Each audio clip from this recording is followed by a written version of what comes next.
2020년 12월 14일 월요일 큐티 방송을 시작합니다. 함께 기도하겠습니다. 사랑의 하나님 감사드립니다. 한 주의 시작을 주일 예배로 시작하게 하시고 월요일 다시 하나님의 말씀을 묵상하게 하시니 감사를 드립니다. 코로나로 많이 어려운 시간들이지만 우리가 하나님이 지키시는 은혜를 사모하며 더욱 말씀 안에 거하고 주님께 예배하는 일을 게을리하지 않도록 인도하여 주시옵소서. 오늘 말씀을 묵상하는 이 시간도 함께 하여 주셔서 하나님의 뜻을 알고 하나님과 더욱 가까워지는 시간이 되게 하여 주시옵소서. 감사를 드리며 예수님의 이름으로 기도드립니다. 아멘. 오늘 묵상할 하나님의 말씀은 역대상 27장 1절부터 24절까지의 말씀입니다. 함께 읽도록 하겠습니다. 이스라엘 자손의 모든 가문의 우두머리와 천부장과 백부장과 또 왕을 섬기는 관원들이 그들의 숫자대로 반이 나뉘우니 각 반열이 2만 4천 명씩이라. 1년 동안 달마다 들어가며 나왔으니 첫째 달 반의 반장은 삽디엘의 아들 야소부함이요 그의 반에 2만 4천 명이라. 그는 베레스의 자손으로서 첫째 달 반의 모든 지휘자의 우두머리가 되었고 둘째 달 반의 반장은 아호와 사람 도데여 또 미글롯이 그의 반의 주장이 되었으니 그의 반에 2만 4천 명이요 셋째 달 군대의 셋째 지휘관은 대제사장 여호야다의 아들 분하야요 그의 반에 2만 4천 명이라. 이 분하야는 30명 중에 용사요 30명 위에 있으며 그의 반 중에 그의 아들 암미사밧이 있으며 넷째 달 넷째 지휘관은 요압의 아우 아사헬이요 그 다음은 그의 아들 스바데아이니 그의 반에 2만 4천 명이요 다섯째 달 다섯째 지휘관은 이스라 사람 사무시니 그의 반에 2만 4천 명이요 여섯째 달 여섯째 지휘관은 드고아 사람 이케스의 아들 이라이니 그의 반에 2만 4천 명이요 일곱째 달 일곱째 지휘관은 에브라임 자손에 속한 발론 사람 헬레스이니 그의 반에 2만 4천 명이요 여덟째 달 여덟째 지휘관은 세라 족속 후사 사람 십부게이니 그의 반에 2만 4천 명이요 아홉째 달 아홉째 지휘관은 베냐민 자손 아나돗 사람 아비에셀이니 그의 반에 2만 4천 명이요 열째 달 열째 지휘관은 세라 족속 느도바 사람 마하레이니 그의 반에 2만 4천 명이요 열한째 달 열한째 지휘관은 에브라임 자손에 속한 비라돈 사람 분하야이니 그의 반에 2만 4천 명이요 열두째 달 열두째 지휘관은 온니엘 자손에 속한 느도바 사람 헬덴이 그 반에 2만 4천 명이었더라. 이스라엘 지파를 관할하는 자는 이러하니라. 르우벤 사람의 지도자는 시그리의 아들 엘리에셀이요 시므온 사람의 지도자는 마아가의 아들 스바디아요 레위 사람의 지도자는 그무엘의 아들 하사베아요 아론 자손의 지도자는 사독이요 유다의 지도자는 다윗의 형 엘리후요 이사갈의 지도자는 미가엘의 아들 오므리요 스불론의 지도자는 오바댜의 아들 이스마야요 납달리의 지도자는 아스리엘의 아들 여레못이요 에브라임 자손의 지도자는 아사시아의 아들 호세아요 므낫세 바한 지파의 지도자는 무다야의 아들 요엘이요 길르앗에 있는 므낫세 바한 지파의 지도자는 스가랴의 아들 id도요 베냐민의 지도자는 아브넬의 아들 야하시엘이요 단은 여로함의 아들 아사렐이니 이들은 이스라엘 지파의 지휘관이었더라. 이스라엘 사람의 20세 이하의 수요는 다윗이 조사하지 아니하였으니 이는 여호와께서 전에 말씀하시기를 이스라엘 사람을 하늘의 별같이 많게 하리라 하셨습니다. 스루야의 아들 요압이 조사하기를 시작하고 끝내지도 못해서 그 일로 말미암아 진노가 이스라엘에 임한지라 그 수요를 다윗 왕의 역대지략에 기록하지 아니하였더라. 아멘.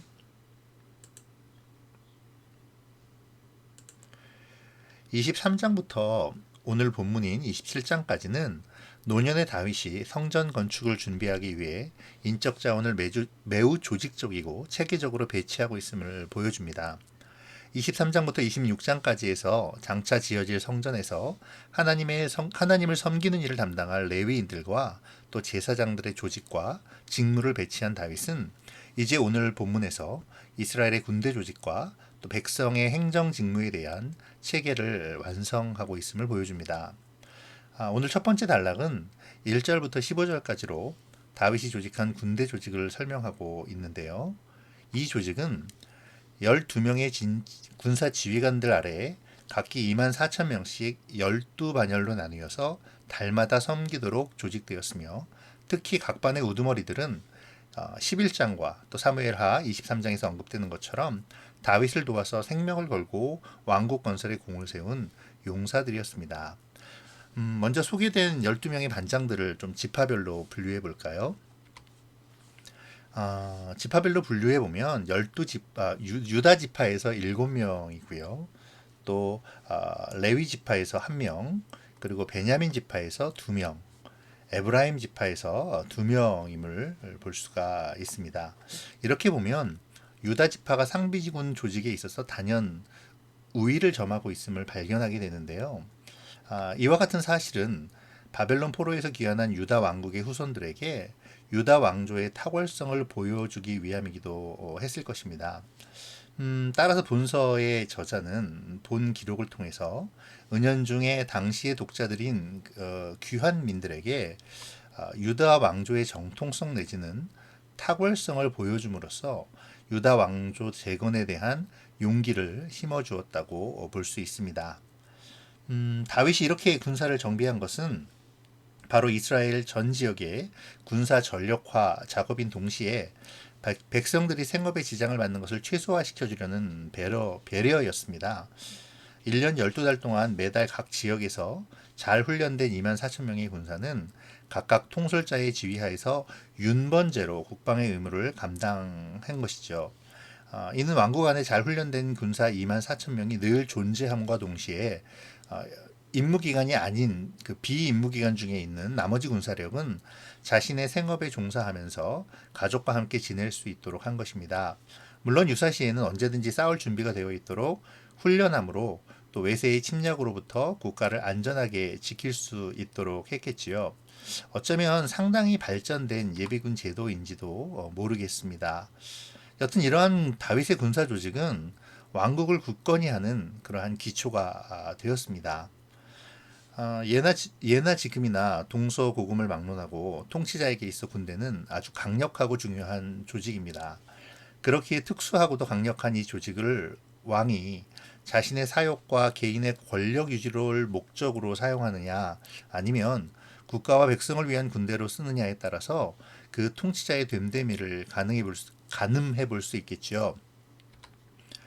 우리는 다윗의 군대 조직을 소개하는 이 짧은 본문 속에서 간접적으로나마 그가 하나님을 향하여 또 백성을 향하여 그리고 사람에 대하여 어떤 마음을 갖고 있었던지를 알게 됩니다. 어떤 왕이었는지를 우리가 추측해 볼 수 있다라는 것이죠. 지금까지 이제 이스라엘의 상비군 제도를 언급한 이 역대 기자는 이제 16절부터 24절까지 이스라엘의 각 지파를 관할한 관장들을 소개합니다.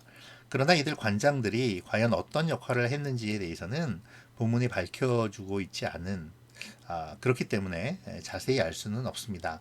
아마도 이 제도는 각 지파 내의 여러 가지 일들을 원만하게 처리할 수 있도록 하기 위해 다윗 왕이 세운 행정적인 조직이 아니었을까 하는 그런 추측을 해볼 수 있는 것이죠. 그런데 특이한 점은요, 여기에 갓 지파와 아셀 지파가 빠져 있다는 점입니다. 또 여기에 열거되고 있는 지파들의 이름들이 창세기에 기록된 순서대로 열거된 것이 아니라 좀 다소 특이한 방법으로 열거되어 있는데요.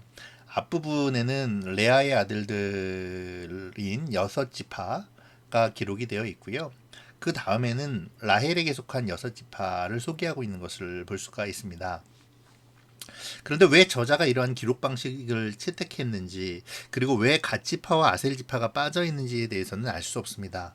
다만 이 역대 기자가 어떤 의미에서든지 간에 레아의 소생과 또 라헬의 소생을 구분지으려 했던 것만은 좀 분명해 보인다는 것이죠. 자, 이제 오늘 묵상의 마지막 단락을 좀 보도록 하겠습니다. 이 단락에서 본문은 각 지파의 어떤 지도자들을 나열하다가 갑자기 다윗의 인구조사 사건으로 방향을 전환함을 볼 수가 있는데요. 이 전환은 지난 21장 묵상에서 살펴본 대로 다윗이 20세 이상의 사람들에 대한 인구조사를 한 것을 다시 한번 상기시키게 됩니다. 그런데 그때와는 조금 다르게 오늘 본문에서는 그 해석을 조금 달리해서 약간 변호하는 듯한 입장을 또 취하는 것을 볼 수 있는데요. 그 이유를 우리가 생각해 보면 좀 좋을 것 같습니다. 권력의 핵심에 이르게 된 다윗은 그것을 잃게 될까 두려움도 느꼈던 것 같아요. 그 번영과 행복이 사라질까 또 두려웠겠죠. 그때부터 다윗의 눈에는 시골 목동이었던 자신을 그 자리에까지 이르게 하신 하나님이 보이지 않았습니다. 대신 그의 눈에는 자신의 명령대로 움직일 군대의 숫자가 더 크게 들어왔던 거죠. 그 순간 다윗은 하나님을 의지하는 신앙인이라기보다는 인간적인 요소 그리고 숫자에 의존하는 그러한 세상적인 사람에 불과했습니다. 그렇기 때문에 21장에서의 다윗의 인구 조사를 21장에서는 사탄의 충동이라고 평가하기도 했지요. 그리고 이에 대한 대가는 3일 동안의 온역으로 인한 7만 명이나 되는 백성의 죽음이었습니다. 이를 그 누구보다도 잘 기억하고 있었던 다윗은 눈에 보이는 숫자와 일로 평가해서 성공 여부를 따지는 방법을 두 번 다시 따르지 않았습니다. 대신 하나님의 약속과 그 말씀 위에 자신과 나라를 맡기는 삶을 살아가게 되었던 것이죠. 그 대표적인 언급이 바로 24절 후반부에 나오는 그 수요를 다윗 왕의 역대지략에 기록하지 아니하였더라라는 기록입니다.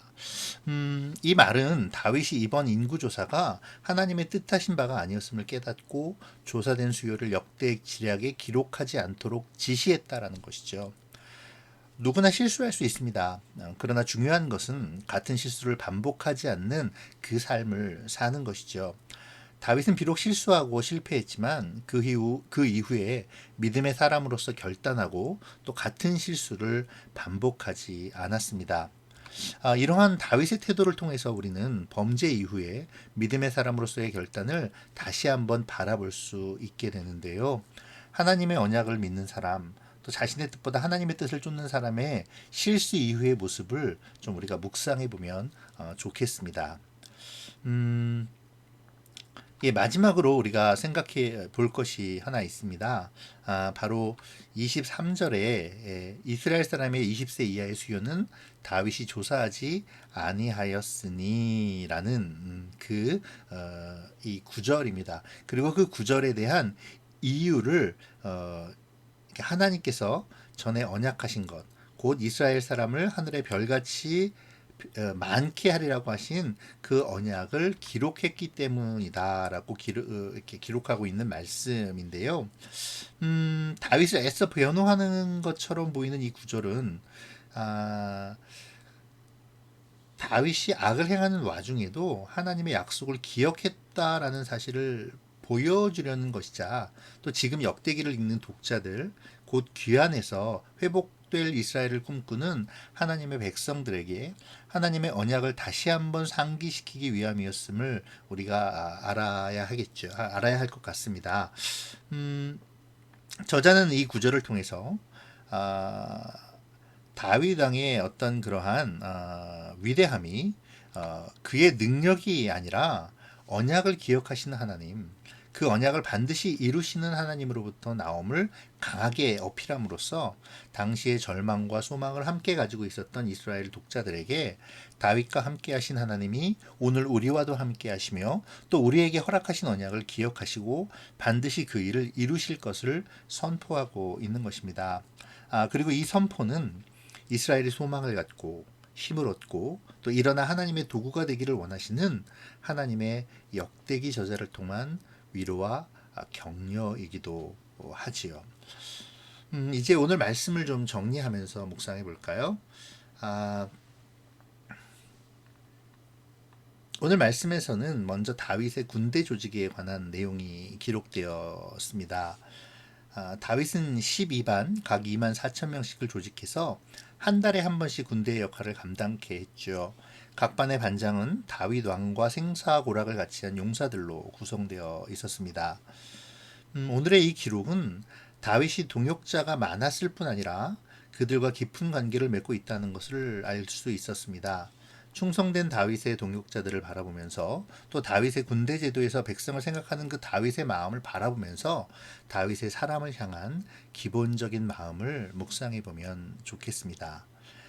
나는 사람을 대할 때에 목적으로 사람을 대하지는 않은지, 또 정말 사랑으로 사람을 대하고 있는지, 나의 사람에 대한 사랑은 그 대상이 자녀이든 가족이든 혹은 직업과 관련된 사람이든 간에 어떤 대책 없는 허용은 아닌지, 아니면 궁극적으로 함께 이루어가기 위한 사랑인지 우리가 우리 자신을 돌아봤으면 좋겠습니다. 무엇보다 우리가 사람을 향한 그 사랑의 마음이 하나님의 뜻에 부합되어지는지에 대한 부분들도 한번 우리가 깊이 생각하면서 묵상해 보면 좋을 것 같습니다. 두 번째로 오늘 본문은 각 지파를 관할하는 지도자들에 관한 기록이 나옵니다. 그런데 여기에는 유독 갓 지파와 아셀 지파가 언급되어 있지 않았죠. 물론 그 이유는 알 수가 없었습니다. 그러나 그럼에도 불구하고 언급되지 않은 그 두 지파가 못내 안타까움으로 다가오는 것은 아마도 하나님 앞에서 기억되고 싶은 우리 마음의 반영 때문이 아닐까 하는 생각을 가져보는데요. 그런 것들을 생각하면서 하나님 앞에서 기억되기 위한 우리의 믿음의 삶이 어떠해야 하는지를 한번 묵상해 보는 것도 좋을 것 같습니다. 예, 그리고 이제 오늘 본문의 마지막으로는 다윗의 인구 조사에 관한 재언급이 있었습니다. 음, 다윗은 자신의 잘못을 생각하면서 다시는 그와 같은 일을 반복하지 않기 위해 역대지략에 자기를 드러낼 만한 자료였던 인구조사 수요를 기록하지 말라고 지시하죠. 또 이러한 그것들을 보면서 우리가 다윗의 회개의 진정성을 다시 한번 바라보고 그러면서 우리의 회개의 삶을 한번 묵상해 보면 좋을 것 같습니다. 다윗의 성공은 다윗의 능력이 아니었습니다. 그것을 잘 알고 있었던 다윗도 정점에 올라서니까 그 정점이 마치 자신의 능력인 양 착각의 순간에 빠지게 되었죠. 그것을 역대기 기자는 사탄의 충동이라고 기록했었습니다. 사탄은 순간의 틈도 놓치지 않습니다. 하나님의 은혜를 망각하고 또 나의 것을 지키려는 그 순간에 사탄은 바로 그 틈을 파고드는 것이죠. 나는 하나님의 은혜를 나의 것으로 착각하고 있지는 않은지 한번 돌아볼 필요도 있을 것 같습니다. 다윗은 인구조사 수요를 기록하지 못하게 지시함으로 하나님의 뜻이 아닌 것에서 돌이키는 모습을 보여줍니다. 말로만 잘못했다는 것이 아니라 자신을 드러낼 수 있는 기록 자체를 삭제하도록 지시함으로 자신의 잘못을 철저히 바루어 잡는 모습을 보여주죠. 나의 회개의 결단은 어떠한지 한번 생각해 보았으면 좋겠습니다. 그리고 또 오늘 그 인구조사의 이야기를 통해서 언약을 기억하시고 이루시는 하나님의 은혜를 묵상해 보면 좋을 것 같습니다. 하나님이 아브라함에게 하신 약속을 또 이루셔서 이스라엘의 수를 셀 수 없을 정도로 번성하게 되었다는 점을 강조하고 있는 이 역대기 역사가의 의도가 무엇이라고 생각하십니까? 그 약속이 나에게도 동일하게 적용됨을 나는 신뢰하고 또 따르고 있습니까? 오늘 우리에게도 우리를 향하신 그 언약을 지키시겠다는 하나님의 음성이 들렸으면 좋겠습니다.